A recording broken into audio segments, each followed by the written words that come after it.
Hello, guys. So this is Jerry, and I'm here with a very special guest. You know him as Taekwondo Bro or TKD Bro. His name is Mark, and funny story, he's a third dan, so a third degree black belt in Taekwondo. And we've already interviewed two Taekwondo people. The first guy was the first dan, the second was the second dan, so it's natural progression to have a third dan. Yeah, they say third dan's a charm, right? Exactly. Third dan's a charm. Exactly. So I will silence my video so that way you have more bandwidth. But so Mark, why don't you tell us about your martial arts journey?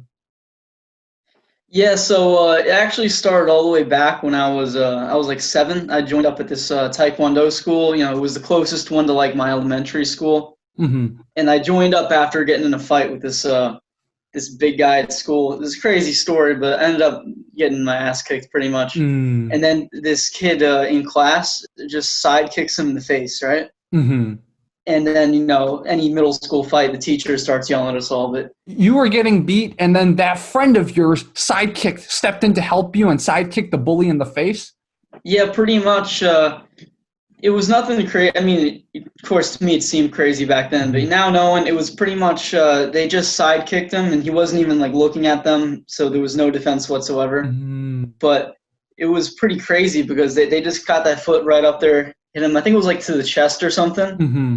and it moved him back. So I think that was enough. Of course, the fight would have continued, but then they kind of broke it up, Makes sense. Wow. So tell me about that first Taekwondo class you went to. Do you still remember your feelings, how you Yeah, I like? remember the first one. Yeah, I was pretty young, so there's a lot of young kids in that class, the kids Mhm. beginner group. And the first thing they taught us was a front kick and like some punches. And I Mhm. remember they had like the hand pads, and that's the type of drills they were kind of doing in the beginning. So it would be like a punch, punch, front kick, and then like swing at you and do something kind of fun like that. Mhm. And yeah, it was not like a lot of heavy stuff for the first class. Just a lot of playful type exercise. Getting some kicks in. Mhm. It was definitely And fun though. did you fall in love with Taekwondo immediately, or did you slowly start loving it? Well, honestly, like when I was like really young, I wasn't particularly good. I was kind of just like a normal dude in class. Mhm. But then like as time went on, like all my friends, like my best friends were in the class and everything. And then there was some pretty cool instructors. And I think what really did it was the first couple tournaments because they had these tournaments, and then me and the friends we all started training like it was the Olympics pretty much. That was the same mentality, Mhm. and I thought it really brought us together. Showing up there, other schools to fight with. But yeah, that was definitely fun. Wow. Tell me about your first tournament if you remember. I mean, it's kind of hard to remember. Like I don't remember exactly what happened on the first Mhm. one, but how it worked is they had like 3 sections. So there was the sparring, they had forms, and then there was like the board breaking contest. Mhm. And I'm not sure how I did in the board breaking, but I know I did okay in the forms, and I think I made it decently far into fighting till I got Mhm. knocked out because it's like a single elimination tournament. So when Oh. you lose, you just get knocked out of the bracket. Wow, that's so interesting. After that first, I mean, it sounds like you've been to done a lot of competitions, which is awesome. Is there any one competition you did that you'll always remember, or like any opponent you sparred or anything? Yeah, I gotta say it's probably the last tournament I did because I'm not like in the ITF or nothing. It was a smaller system. It was called Chungdo Kwan, and like Mm-hmm. there's a Wikipedia page, so if you want to like check it out. But we had like 5 or 6 schools like in the local area, and we'd all come, and it was everyone on the Long Island. So it was a big island tournament, Mm-hmm. and it was the last year before that system kind of stopped doing tournaments and sparring. I got up. It was the last fight, so the loser gets second place. The winner takes first, and I'm not like a super tall guy, and this dude was gigantic. And pretty much what happened was I found out his weakness was punching because Taekwondo don't do a lot of punching. Mm-hmm. So I would just blitz in and punch him, and I was starting to get points. But then the judges, I think, got tired of me doing the same move over and over again. But it was working though. But that's Uh-huh. why I got upset. So they stopped giving me points for it, and they told me to do What? something else. Then I lost. But Uh-huh. crazy Huh. fun. That is interesting. Judges can just be like, well, even though it's working, there's no variety, so no points. Yeah, no, that was the first time that ever happened. Like I'd never been in a fight where like a specific move got like denied. Mm-hmm. Like I had done fights where I would just spam like a side kick to like the body or something, and then that was fine. And I think the reason is that this guy honestly didn't know what to do with it, and I think they had like that Taekwondo mentality where they wanted to see some kicks or something. Oh. But I don't know. I mean, that's not really something I enjoy, when they just change the rules like that on the fly. Yeah. But Tell me about sort of some of your favorite things to train and some of your things you train that you're kind of like, oh, I don't look forward to that. so for me, it's actually like the crazy 540 type kicks, Mm-hmm. or like butterfly kick, like all the really super fancy type jump spins. Because to me, like just the jumping, especially the 540, I spent so many like hours just practicing it and falling. Like in my mind, it's just associated with like pain. Mm, But I mean, they're still pretty fun to do. But of all the things, that's probably my least favorite. I see. And what about your most favorite? I mean, I've always been a huge like sparring guy. I mean, Uh-huh. probably because like I joined after getting in a fight. Mm-hmm. Like a lot of people, they join up without ever having fought, so I guess they don't feel that like motivation. Mm-hmm. But I've always liked the fighting too, and I was like always the smallest guy, and I was taking on the big guys in class, so that was fun.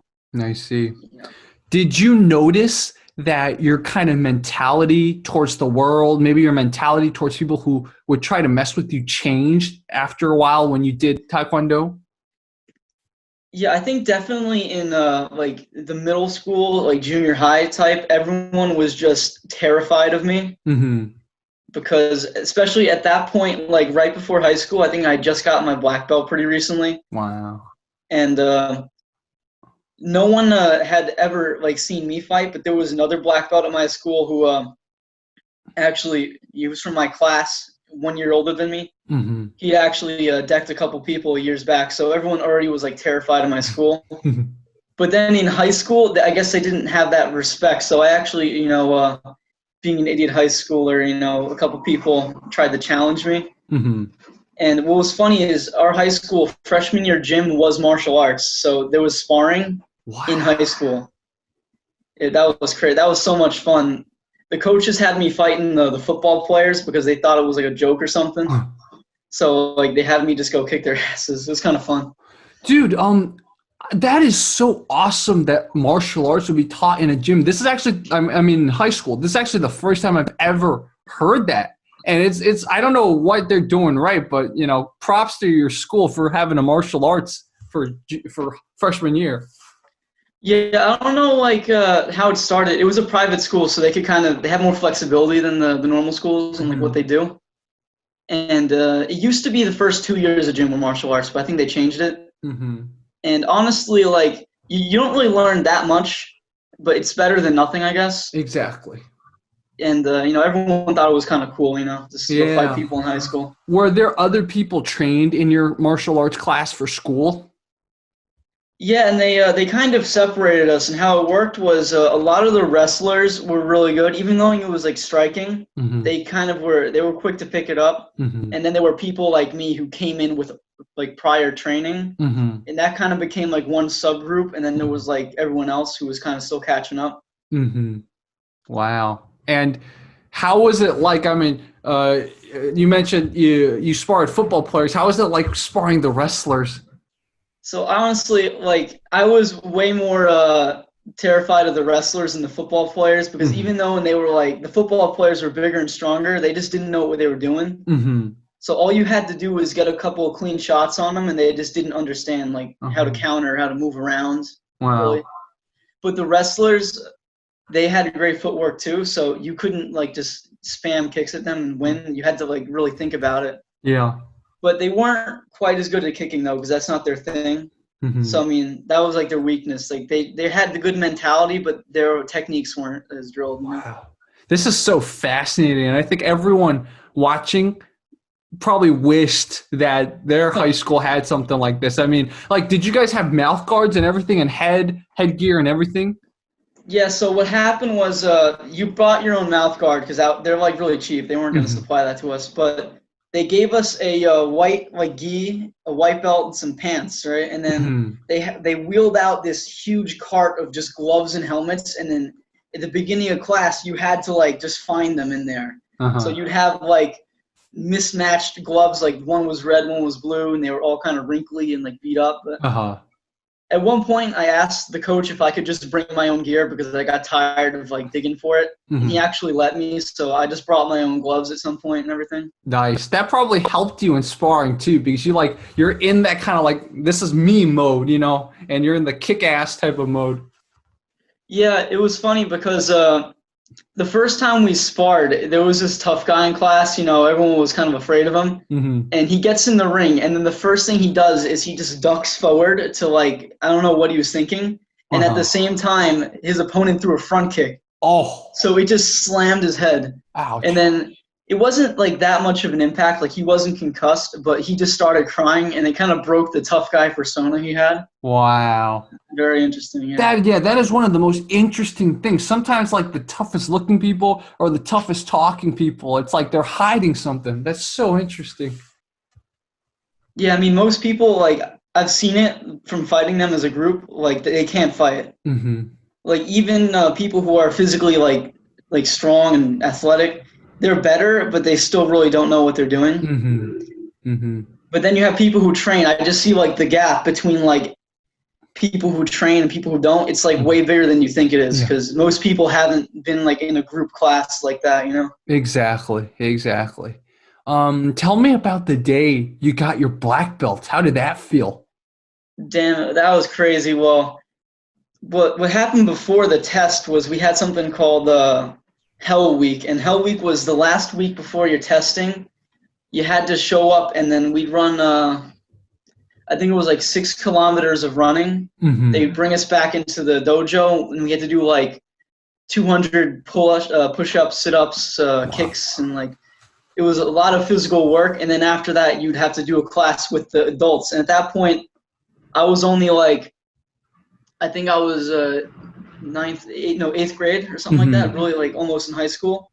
And then, of course, the adults aren't going to kill you, but they gave you a tough time because they're just a lot more experienced. So that was the real test. It was the week before, and then by the time you got to the actual like get up there and show your stuff off, like you would practice so much, it was just like a ritual. I see. I see. In a way, that's good. It's kind of like I used to do musical theater in high school, and it was the same thing. You would just like run the show like 3 times a day for like a week before then, or like 2 weeks before then. So that way, by the time you guys were performing, it was like, oh yeah, we've done this. Yeah. Yeah, definitely. We also used to do some like graduation ceremonies. It was the same thing. I put a couple videos up, Hmm. and people were like, "Oh, why weren't you stressed out?" And I'm like, "We spent like a month practicing this. I already messed up in every way imaginable." Wow. And so, when you got your black belt, uh, what made you decide? Okay, I want to get my second down. I want to get my third down, or was it just kind of like, no real decision. Let's just keep going. Well, I think like I went from like a student to like someone who wanted to be like an instructor, and above that, like Hmm. after black belt, because you see a lot of people they just get it and they quit. Yeah. Because I guess that's all they wanted. But having like that group of friends in there, like that it becomes like your social circle. Like it's Hmm. what you do. And going for second dawn, like every time I get a new dawn, I'm like, oh no, I'm not going any. Like I don't care if I go any further. But then I end up just getting them anyway because I don't Hmm. leave. But it's not something I aim towards. I just keep training, and then occasionally I'm ready for a dawn test, and they just let me go. I see. And how did the second Don test differ from the first Don test? So yeah, the difference. The first dawn test, they were kind of expecting like you to be pretty okay at everything, Uh-huh. and good kicks, good motion, good footwork. But for the second dawn test, they wanted to see like someone who was capable of teaching. So they wanted to see like it was like a higher standard of techniques you need to show. Hmm. And then part of the training was hilarious. It was 2-on-1 sparring. It was crazy. Like they have just you pick like two less experienced people to go up against like one more. Uh-huh. and pretty much you don't fight both of them. It's pretty much just footwork. You got to keep them like lined up away from each other so they both can't punch you. But that was fun. And then it was really just more of the same, but just more advanced. Like they just wanted to see more endurance, more strength, more kicks, more punches. You know. And was the third Dan test kind of the same, like just a little bit more, or was there even more kind of like extra elements that weren't in the second Dan? The third Dan test, it was almost, I would say it's more similar to the second than the first was. It was just a little bit like more advanced. And they wanted to see a lot more like knowledge of takedowns. Like there's a thing like self-defenses. So they'd want to see you demonstrate a couple hip throws or like you'd grab a kick and sweep them. And yeah, that was a lot of fun practicing. Wow. But pretty much it's just more, just higher, you know, they just make it a little bit harder. Yeah. Yeah. So, you know, unfortunately, it's almost like a weird time to ask this question because everyone's in lockdown. But what would be your plan for the future? Do you want to teach Taekwondo in a professional manner? Do you want to just keep it as kind of training and a side thing? Do you want to do MMA? What do you think? Well, what actually happened was my first school, the owner had some kids, but none of them wanted to take over, so he sold it to this other martial artist guy, and he did karate. So when they came in, they bought the place out. They kept the students, so they didn't like fire me because I was teaching at the time. But so for 1 year, I trained like a lot in karate. So I pretty much got up to like where second dan would be. But then I decided to leave back to Taekwondo to this other place, and now I'm teaching there. So it's the third place I've taught at. So honestly, it's kind of just like, it's like my job, you know, it's a fun thing to do. It's better than like, you know, selling things at a store. Yeah. Now, if I'll switch to MMA, I don't know, like right now, like when I'll switch. I want to do judo or something because I think that's really cool. So I might do that eventually. But for the time being, like right now, like I'm going to stick to Taekwondo. Makes sense. Yes, Makes sense. I mean, it sounds like you have a long and awesome journey ahead of you. So it's really exciting that you already are third dan in Taekwondo, and we'll see what happens. Maybe judo, you'll get a black belt, and then you'll be the next Coach Parrish. You'll get like 5, 6 black belts. Keep stacking them up. Yeah, that would be fun. That would be fun to do that. And the person that spars you in a lot of your videos, that's your brother, right? Yeah, most of all the videos I put up are sparring with him, and the reason is because we sparred a lot, but I never wanted to be that guy who like just brought a camera in to start filming classes. Because like when you're just sparring in the gym, there's no cameras. Like you feel free. Okay, let me just try this new thing, you know? Yeah. And you're not going to try to just beat your opponent to the floor. But I feel like even if I was to put a camera up and it was just aimed at me, I feel like everyone on the floor would just start like, they would change, you know? Yeah. Yeah, but makes sense. Honestly, it's kind of sad because I've had so many like better sparring rounds in the gym than I have on the channel. But you know, I don't want to film classes. This is not something I like to do. Like maybe I'll invite some people out to like that park I film at. We can go film there. Yeah, but I don't like filming in class like that. I see. Besides judo, are there any other kind of martial arts that really like, even not just for training, like you like watching, or whether it's on television or on YouTube or anything like that?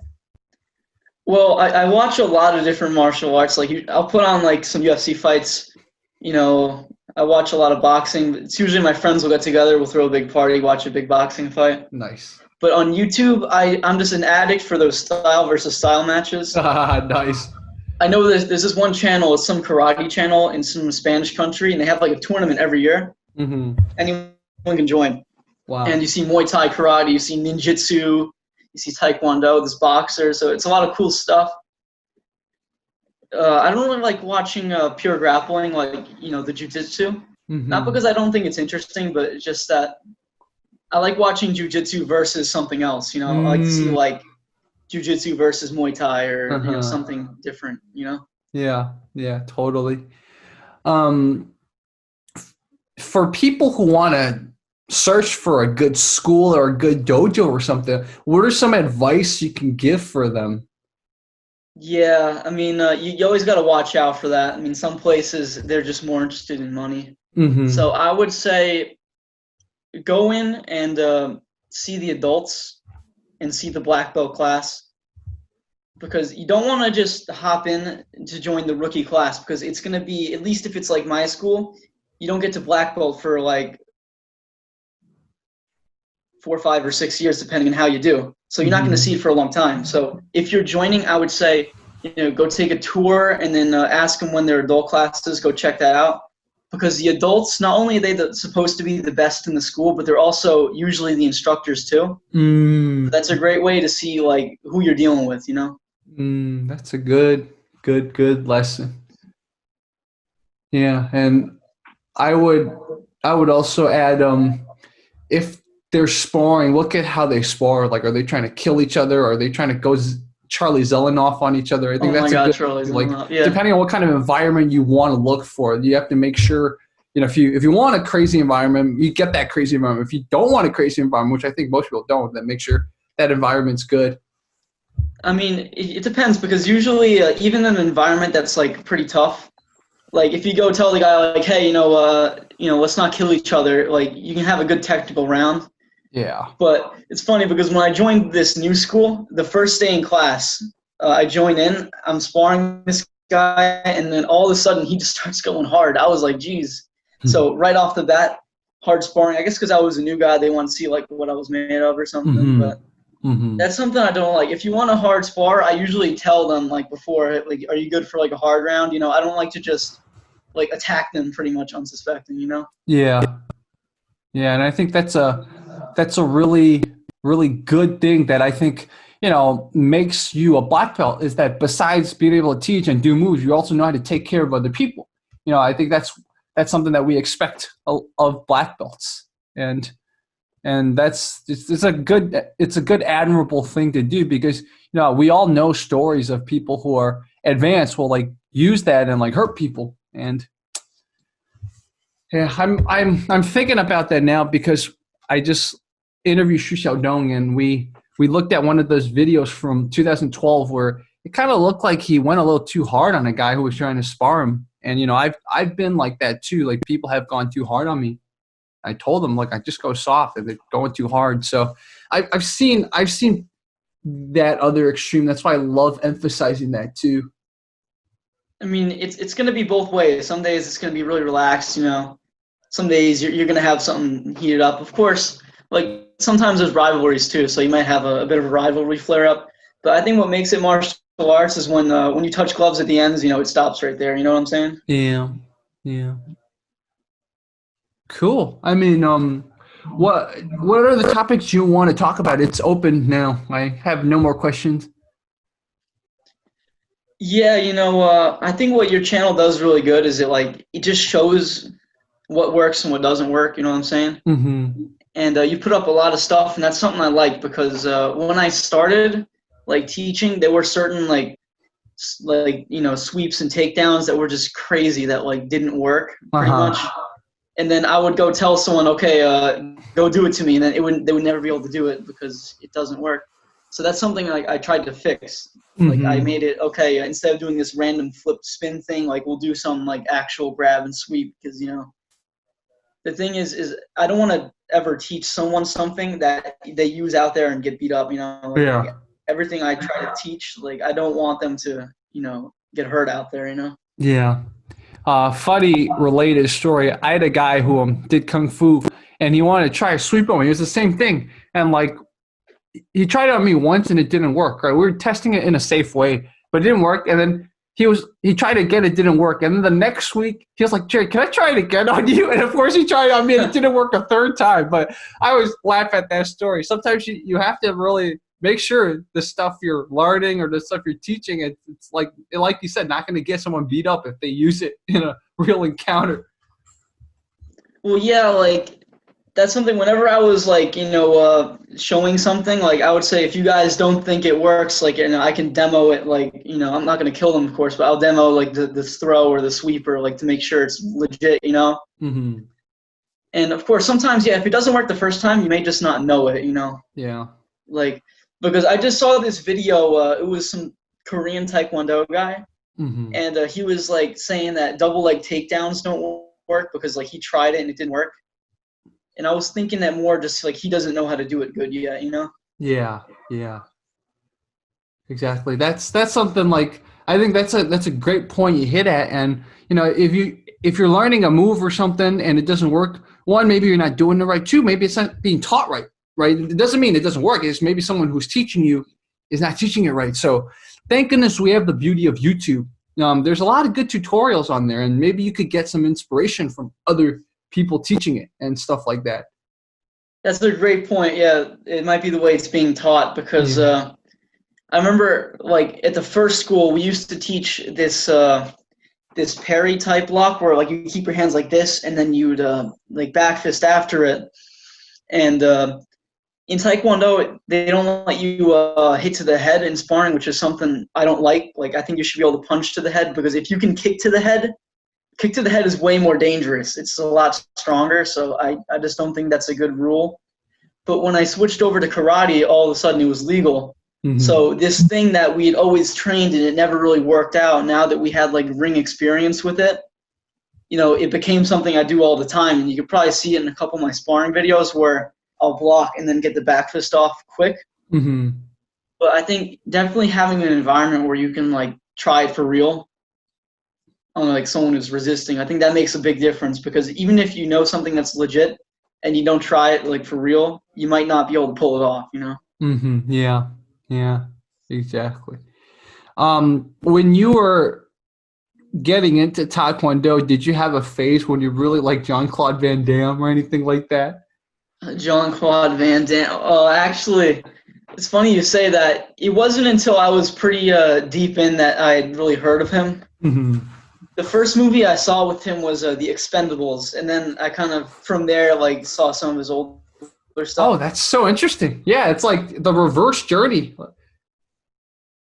Well, yeah, I think it might have like to do with my age because I'm a pretty young guy. So like Mm-hmm. when Kickboxer, like the Kumite movie, whatever it was, came out, like I was either way too young or just not alive yet. Uh, But now I'm come back and I've seen a bunch of that stuff. It's pretty I cool. see. I see. That's so funny. Are you in college right now? What's your age, if you don't mind me asking? Yeah, I'm in college now, Mm-hmm. and I think it's been pretty good that I was a teacher in martial arts because as you get older, there's like two paths you can either do. You can do like the recreational path, which is pretty good. You just come in to train. Yeah. But then when you actually start teaching, like it's crazy. But since you're there, like I'm there 5 hours a day, and even if I'm not like training, like I demo everything. Like when I try to teach, I want to make it a workout for me. So usually I'll just mirror what they're doing and show them, and I'll Mm-hmm. hop onto the bag sometimes just at the end of the round. And I think like honestly, that makes you a lot better just because you have so much more time on the mat. Mm-hmm. I see. Does your college have a bunch of martial arts clubs and stuff like that? They had well, mine really doesn't.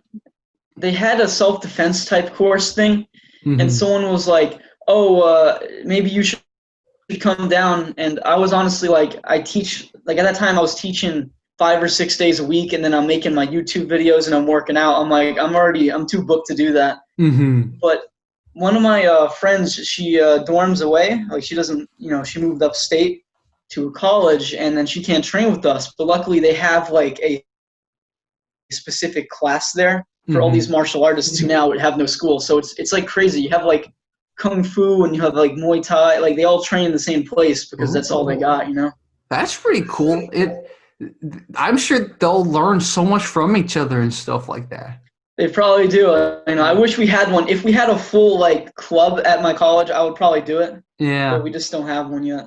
What your friend seems to be experiencing is almost like what you experienced freshman year of high school. It's just like a place for people to exchange martial arts knowledge and stuff like that. Probably true. And honestly, I think that if they did the high school martial arts thing, I Mm-hmm. think it would be way better than just doing gym Yeah. because I think it teaches a lot more values. Yeah. And I didn't learn anything from gym. I mean, I kind of learned how to throw a football, but that was it. Like, I don't think I got better at soccer. I don't think I got better at anything else besides learning how to do the arc, throw your football so it has a little bit of a spin. That's the only thing I learned all those years of gym, nothing else. Well, I don't think really gym is much like you don't learn sports. I think it's more just going out there and doing something. But I think especially when you take a bunch of high schoolers and then you put them in a giant like it's almost like a martial arts like movie, you know, like the Bruce Lee, everyone's in there in the monastery. Like I think it was really cool, you know. We trained hard. I think it could have went a little bit faster, but the problem is that you're teaching so many rookies at once, you know. Yeah. It's kind of hard to match everyone's skill level. It seems like potentially you could go back one day and teach that class in the school. I could That would see be you pretty doing funny, that. yeah. Yeah. You could go back and teach it. Wow. I think the most mind blowing thing from this is just there is a martial arts class in high school. I still can't wrap my head around it, but Yeah, you know. I've told people and they almost don't believe me. Like one time, and they split boys from girls, so they obviously because you know they didn't want us like screwing around. So it was two different sides of the gym, and they put like this curtain in the middle. And then one day we're training, and then I think like all of them like were punching the curtain at the same time, just to like screw with us. And then I think as a result of that, we all started like making the crazy key-on noises while fighting, just to like annoy them. So it's kind of funny, you know. Yeah, exactly. Like all the funny like guy girl dynamic stories. Yeah, crazy. I mean, I wish it would have went for the 2 years because if it went for the 2 years, I think we would have gotten so much farther. You know, at the end of 2 years of doing that, it would have been like way cooler. Was the gym class every day or like once a week or something? It worked. It was once every 6 days. So it was like a weird rotating. Oh yeah, that schedule. is pretty weird. But then it was like a 2-class thing. It was like the length of 2 classes. Wow. Yeah, it was very interesting. They packed us all in there. Crazy stuff. And I it remember was required by everyone in the. Yeah, wow. required. You couldn't get out of the gym until you were varsity, but no freshman is in varsity, so you couldn't get out. Wow, that's pretty cool. Did you do any other sports in high school or college, or is martial arts just your thing? I was varsity track for a while, and I seriously regret not doing wrestling because I did wrestling for like 2 weeks or like a week and a half because the way it worked, my school wrestling was guaranteed. Like you would, if you wanted to be there, they would put you on the team. You just train, you know. And track was you had to make the team or they'd cut you. And the reason I didn't want to do wrestling because the practices went from like 5 or 4:30 to like 7, and that's a lot of time. Especially because I wouldn't be able to do Taekwondo. So my thinking was, oh, okay, I'll do track so I can keep doing it. But now that I'm thinking back, I should have just taken 3 months off, done the wrestling. Yeah. Because their conditioning was just immense, you know. Yeah. And even in the week I was there, I remember I grabbed the guy and I did like a hip throw type thing on him, and I knocked him. It was crazy, and he was 20 pounds heavier than me too. Wow.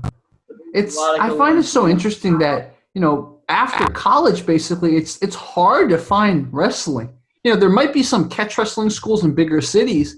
But like, if you want just that kind of wrestling, it's really hard. Like I was looking up just in LA, like where can I find just like wrestling, like the high school, college type of that kind of wrestling, and I was like, I couldn't find any on Google. The closest there were like 1 or 2 catch wrestling schools in LA. Yeah, you're so right. That doesn't exist outside of college, pretty much. Yeah.